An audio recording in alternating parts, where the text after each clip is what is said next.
Bismillahirrahmanirrahim. Assalamualaikum warahmatullahi wabarakatuh. Salam sejahtera untuk kita semua. Om Swastiastu, Namo Buddhaya. Salam kebajikan, Rahayu.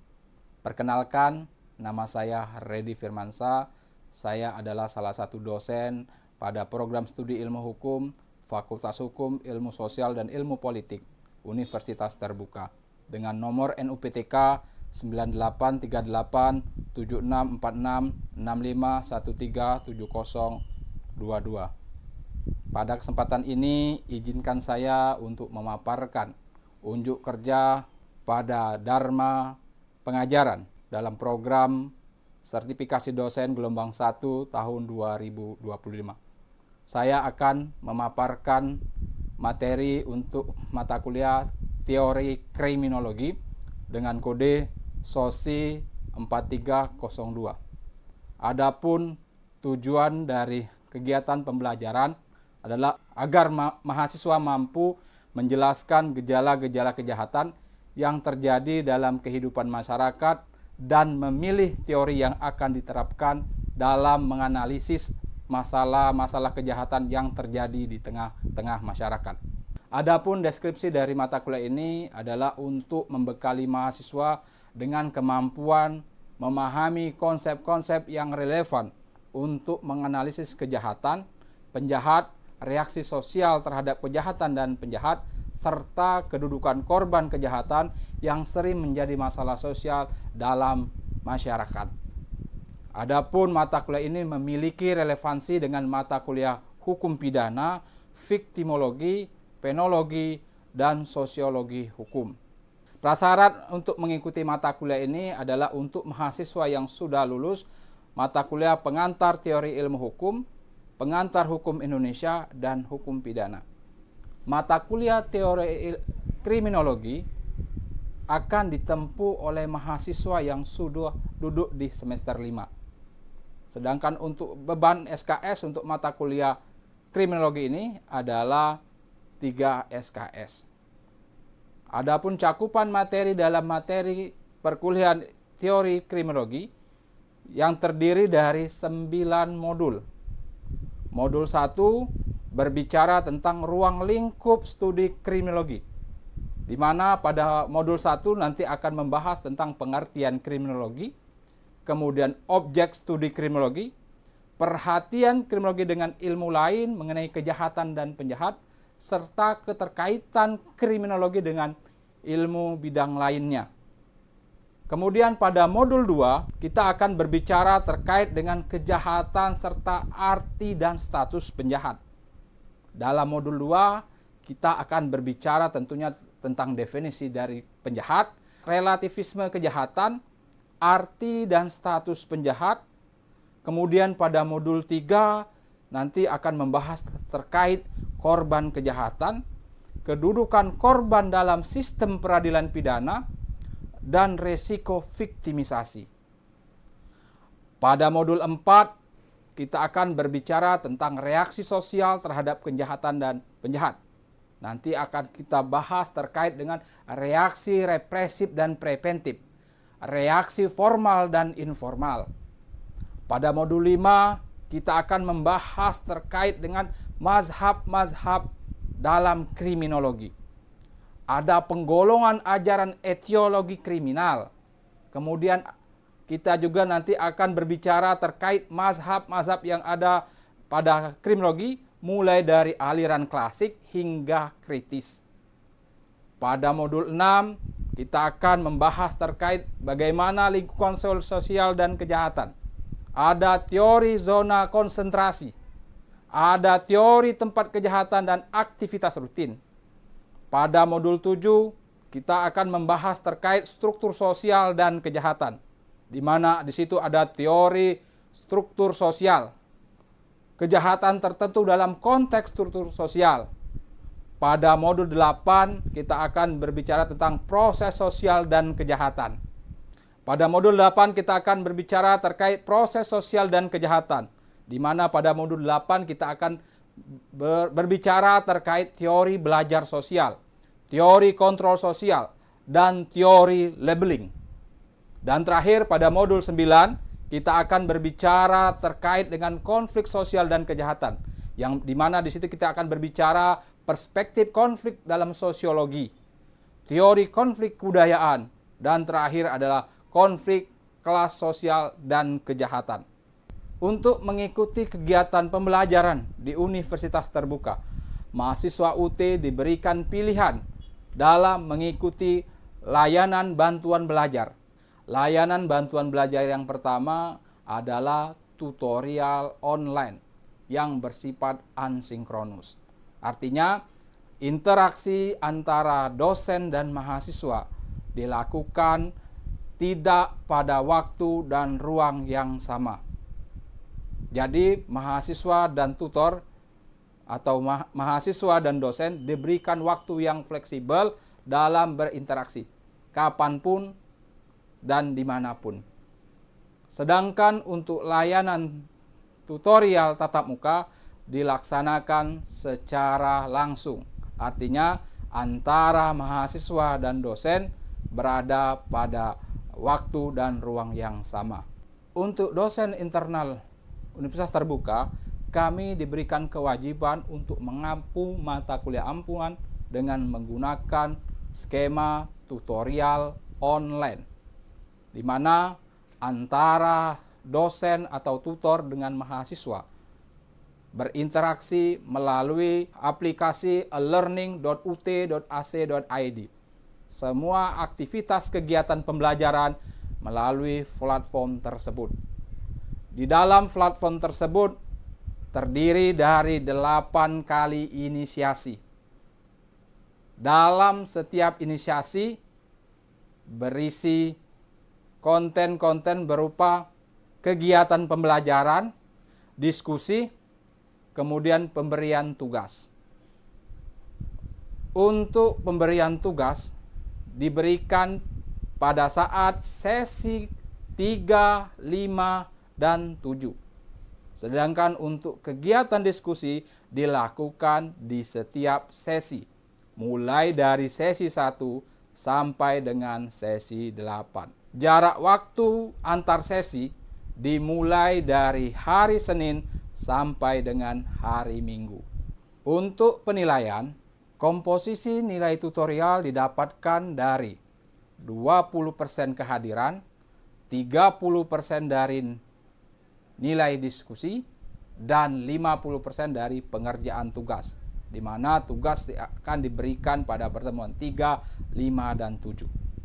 Sedangkan untuk nilai akhir ditentukan dari 30% nilai tutorial ditambah 70% dari nilai ujian akhir semester. Perlu diperhatikan lagi, nilai tutorial baru dapat berkontribusi apabila mahasiswa mampu menjawab di atas 30% dari total jumlah soal yang ada pada saat ujian akhir semester. Selain mengikuti tutorial online, kami juga memberikan tutorial secara sinkronus melalui media Zoom atau Microsoft Teams yang waktunya disepakati antara tutor dan mahasiswa. Berikut ini adalah cuplikan pelaksanaan tutorial yang kami lakukan secara sinkronus melalui Microsoft Teams atau Zoom. Selamat menyaksikan. Baik, Assalamualaikum warahmatullahi wabarakatuh. Waalaikumsalam warahmatullahi wabarakatuh. Salam sejahtera untuk kita semua. Om Swastiastu, Namo Buddhaya, salam kebajikan. Teman-teman sekalian, pertama-tama saya ucapkan terima kasih. Hari ini adalah perkuliahan kita secara perdana untuk mata kuliah teori kriminologi. Perlu kami sampaikan bahwa mata kuliah ini adalah mata kuliah dengan bobot 3 SKS. Mata kuliah ini ditempuh oleh teman-teman yang sudah duduk di semester 5. Teman-teman sekalian, pada mata kuliah teori kriminologi ini kita akan membahas 9 modul. Ya, 9 modul. Yang pertama terkait dengan tentunya ruang lingkup studi kriminologi. Di dalam ruang lingkup itu nanti kita akan berbicara terkait pengertian dari kriminologi, objek studi kriminologi, perhatian kriminologi dengan ilmu lainnya, dan hubungan kriminologi terhadap bidang ilmu lain mengenai kejahatan dan penjahat. Di modul 2, kita akan membahas terkait kejahatan serta arti dan status penjahat. Nanti ada definisi penjahat itu apa, relativisme kejahatan itu seperti apa, arti dan status penjahat.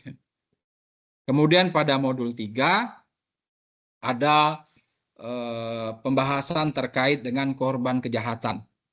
Bagaimana kedudukan korban kejahatan dalam sistem peradilan pidana di Indonesia, kemudian risiko viktimisasi. Ya.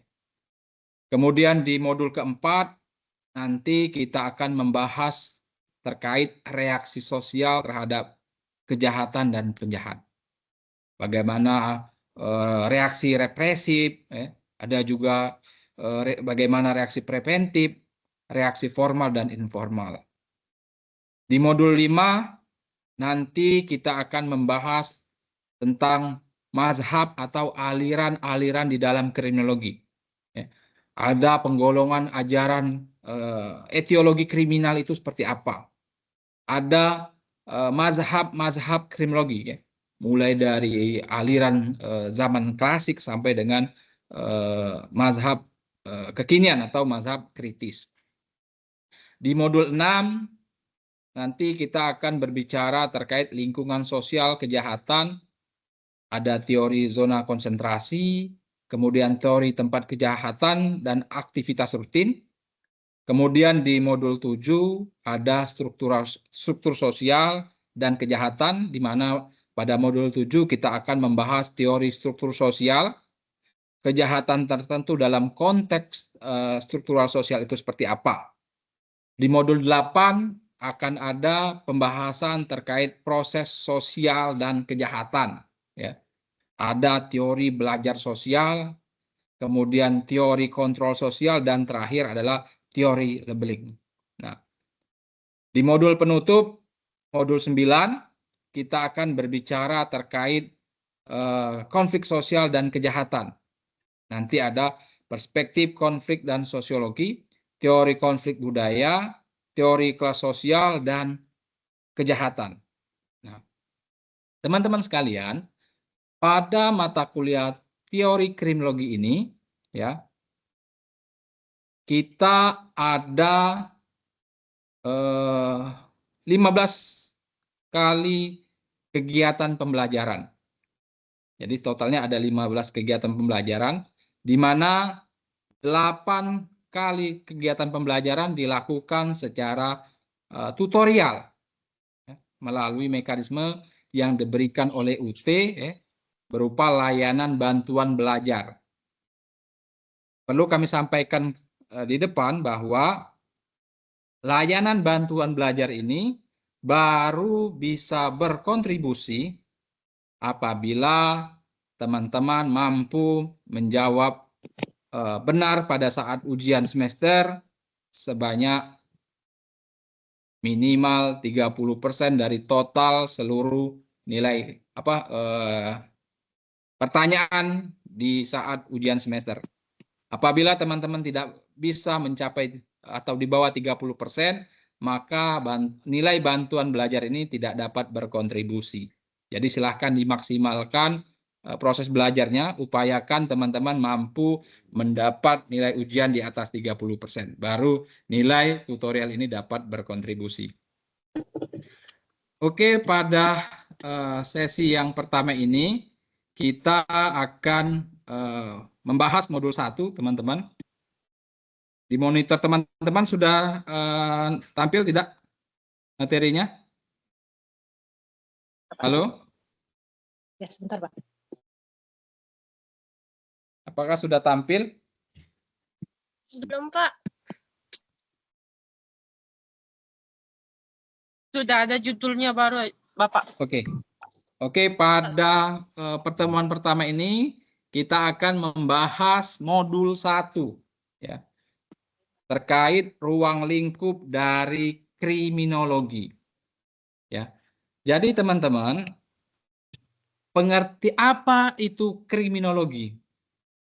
Kriminologi itu dari bahasa Yunani itu terdiri dari 2 suku kata. Yang pertama crime dan logis atau logos. Ya. Crime itu adalah pengertian dari kejahatan. Ya, asal kata dari kejahatan. Sedangkan logos itu ilmu pengetahuan. Maka kriminologi itu adalah ilmu yang berbicara tentang kejahatan. Ya. Atau kriminologi adalah ilmu yang mempelajari kejahatan baik dari dimensi pelaku, korban kejahatan, maupun reaksi masyarakat terhadap kejahatan. Ini ketika kita berbicara kriminologi secara luas. Akan tetapi kalau kita berbicara dari perspektif korban, maka ada lagi ilmu yang lain ya. Ada namanya ilmu viktimologi, ilmu yang berbicara tentang korban kejahatan. Nah, lahirnya kriminologi ini ya, ada yang menarik ya, yang melatar belakangi mengapa kriminologi lahir. Dimulai pada masa tahun 1800-an. Ketika itu ada seorang sarjana, beliau bukan dari sarjana yang berlatar belakang hukum. Ya. Ada seseorang sarjana yang bukan berlatar belakang hukum, yang pada saat itu beliau tertarik melihat fenomena ya, bagaimana pada saat itu banyaknya angka kriminalitas. Ya. Pada saat itu karena beliau itu orang berkebangsaan Perancis ya, namanya Leonard Topinat ya. Beliau seorang sosiologi ya.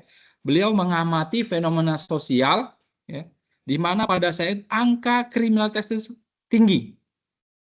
Sedangkan pada saat itu masalah kriminalitasnya selalu ditanggulangi dengan pemidanaan. Ya, pemidanaan. Jadi ada penjahat, ya, ketangkep, ya, dimasukkan ke penjara. Kalau kita lihat dari dimensi hukum pidana, khususnya pemidanaan, salah satu tujuan dari pemidanaan itu adalah untuk menimbulkan efek jerah bagi pelaku tindak kejahatan. Nah, namun realitasnya orang yang sudah pernah menjalani hukuman, ya, ketika dia keluar itu bukan bertobat, akan tapi kembali mengulangi perbuatan kejahatan tersebut. Berarti tidak ada efek jerah di situ. Berarti ada yang salah dalam proses pemidanaan. Ya. Maka disitulah Leonard Topinat mencoba ada yang salah. Ya. Pendekatan pemidanaan tidak dapat mengatasi pengurangan tindak kejahatan di masyarakat. Maka Topinat mencoba mengkaji, ternyata harus melalui pendekatan yang lain. Maka timbullah ilmu yang namanya kriminologi, ilmu yang mempelajari tentang kejahatan. Ya. Lalu apa saja ruang lingkup dari kriminologi ini? Ada 3 aspek yang dipelajari dalam kriminologi. Ya. Ada 3 aspek utama. Yang pertama, etiologi kejahatan. Etiologi kejahatan ini dia berbicara tentang sebab musabab terjadinya kejahatan. Apa yang melatar belakangi seorang itu menjadi jahat? Ada apa? Karena kalau kita ingin mengetahui, kita harus tahu dulu. Mustahil sebuah tindakan manusia itu tidak ada yang melatar belakangi. Apa yang membuat orang termotivasi melakukan pembunuhan? Apa yang menjadi motivasi ketika orang melakukan pencurian? Itu ada sebab. Bisa jadi sebab faktor di dalam dirinya maupun faktor-faktor yang berada di luar dirinya. Ya, misalnya faktor ekonomi, faktor yang lain, sosial, politik, dan lain sebagainya. Kemudian yang kedua, cakupan dari ruang lingkup kriminologi adalah mempelajari sosiologi hukum. Ini terkait dengan bagaimana reaksi masyarakat dan sistem hukum terhadap kejahatan. Bagaimana ketika masyarakat melihat ada tindakan kejahatan di tengah-tengah masyarakat? Apakah bersimpati, empati, atau bagaimana? Ya, itu dilihat. Apakah masyarakat sudah melihat beranggapan bahwa perbuatan tersebut merupakan perbuatan yang lumrah terjadi, misalnya sudah. Misalnya terjadi perzinahan, misalnya di banyaknya misalnya angka kekerasan seksual itu, kekerasan dalam rumah tangga, ketika di tengah-tengah masyarakat itu sudah itu biasa, ya, seperti apa ya. Kemudian yang ketiga adalah penologi, ya, studi tentang sistem pemidanaan dan penanggulangan kejahatan. Sebagaimana tadi sudah saya sampaikan, bahwasanya lahirnya kriminologi salah satunya adalah karena ketidakpuasan terhadap sistem pemidanaan. Ya. Mengapa pemberian sanksi terhadap para pelaku kejahatan itu tidak menimbulkan efek jerah? Atau tidak membuat orang ketika melihat orang menjadi narapidana itu mengakibatkan calon-calon pelaku tindak pidana ini enggan, ya. Kapok. Ya. Saya tidak mau menjadi si A yang pernah menjadi pelaku kejahatan divonis pidana. Itu. Ada apa dengan proses penghukuman kita? Ya. Maka di era sekarang ada beberapa pengamat yang menganggap bahwasanya proses pemidanaan itu sudah tidak efektif lagi untuk mengatasi atau mengurangi tindak kejahatan di masyarakat. Ya. Bahkan ada yang ekstrim ingin menghilangkan proses pemidanaan penjara itu menjadi pidana denda, ya, pemberian sanksi denda, ya, itu. Kemudian yang ketiga, ya, fokus studi kriminologi. Ya. Fokus studi kriminologi ini, yang pertama jenis-jenis kejahatan. Nanti kita akan berbicara tentang apa saja jenis-jenis kejahatan. Ada apakah kejahatan ini masuk ke ranah konvensional, transaksional, ya. Nanti ada istilah kejahatan kerah putih, ya. Kejahatan yang hanya bisa dilakukan oleh orang-orang tertentu, ya. Misalnya, ya, kejahatan dalam bidang IT, ya. Kejahatan bidang IT itu hanya bisa dilakukan oleh orang-orang yang mengerti dunia IT. Kejahatan tindak pidana korupsi. Tindak pidana korupsi ini baru bisa dilakukan kepada orang-orang yang memiliki kuasa. Ya. Bagi masyarakat awam yang tidak punya kuasa, maka mau apa yang ingin dikorupsi, ya? Tidak bisa. Ya. Seperti itu.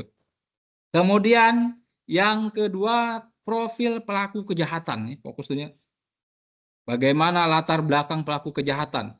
Mulai dari keluarga, personal, kita akan bahas. Ya.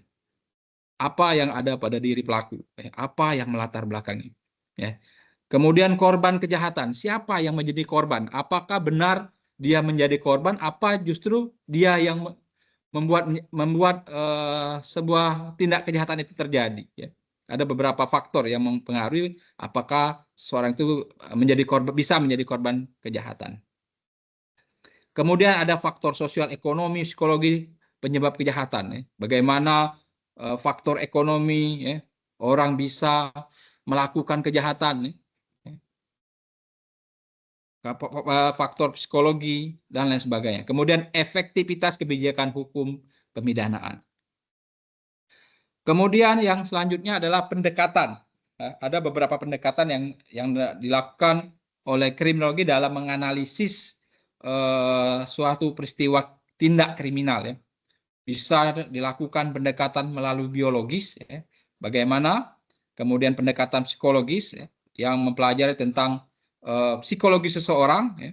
Bagaimana seorang itu menjadi pelaku, bisa dilihat dari aspek kejiwaannya, apakah yang bersangkutan melakukan tindak kejahatan karena tekanan, ada tekanan, naluriah batinia dari si pelaku kejahatan, atau ada aspek-aspek yang lain. Kemudian pendekatan sosial. Ya. Apakah kultur masyarakat tertentu itu mempengaruhi terhadap kejadian tindak kriminal atau seperti apa. Kemudian pendekatan ekonomi dan politik, ya. Itu juga yang menjadi pendekatan dalam kriminologi. Masalah kebijakan, ya. Sebuah pemerintahan misalnya bisa berdampak timbulnya tindakan kejahatan. Oke, sampai di sini ada pertanyaan teman-teman, Bapak Ibu? Ya. Karena ini kita baru pertemuan pertama ya. Nanti secara lebih detail nanti kita akan lebih banyak berdiskusi ya. Karena pembelajaran di UT, teman-teman, pembelajaran yang dilakukan secara tutorial itu hanya dilakukan sebanyak 8 kali. 7 kali pembahasan teman-teman lakukan melalui mekanisme pembelajaran mandiri. Ya. Kalau dalam proses belajar mandiri ditemukan ada hal-hal yang mungkin belum dimengerti, nanti akan kita pecahkan pada saat kegiatan tutorial berikutnya. Oke, sampai sini ada pertanyaan Bapak Ibu? Cukup, Pak. Jelas, Dari Pak. saya. Cukup, Pak. Jelas. Cukup ya. Oke, nanti kalau memang ada hal-hal yang dirasa tidak dimengerti, nanti kita coba diskusi pada pertemuan berikutnya. Oke, jangan lupa nanti teman-teman ketika selesai dari kegiatan tutorial ini, teman-teman masih tetap membuka LMS-nya ya. Silakan kerjakan topik diskusi pada laman learning.ut.ac.id ya. Ya, jangan lupa ya. Baik, Pak. Jangan baru dikerjakan ketika pada menit-menit terakhir ya. Karena nanti biar kita berikan feedback kira-kira seperti apa, kurangnya di mana. Siap, Pak. Oke, terima kasih teman-teman. Ya, salam sehat ya. Salam untuk keluarga di rumah. Akhir kalam kami akhiri kegiatan perkuliahan kita pada hari ini. Terima kasih. Wabillahi taufiq wal hidayah. Wassalamualaikum warahmatullahi wabarakatuh. Waalaikumsalam. Terima kasih, Bapak. Selamat siang, teman-teman semua. Terima kasih, Bapak. Oke, bye.